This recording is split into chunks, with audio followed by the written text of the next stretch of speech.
केन्दुझर जिलापाल एवं आरक्षी अधीक्षक यौथ अभियोग शुणाणी कार्यक्रम साहारापड़ा ब्लॉक सभागृह अनुष्ठित हेबार कार्यक्रम रही।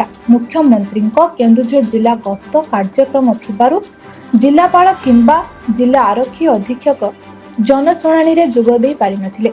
जिला अतिरिक्त जिलापाल रवींद्र कुमार प्रधान, जिला परिषद मुख्य निर्वाही अधिकारी कुमार नागभूषण, जिला मुख्य चिकित्सा अधिकारी मिश्र, घटगांव पुलिस एसडीपीओ विजय कृष्ण महापात्र प्रमुख उपस्थित रही अभियोग गुड़िकर शुणाणी करथिले। जिलार समस्त विभागीय अधिकारी एवं ब्लॉक रो समस्त विभागीय अधिकारी माने मध्य जोग देथिले।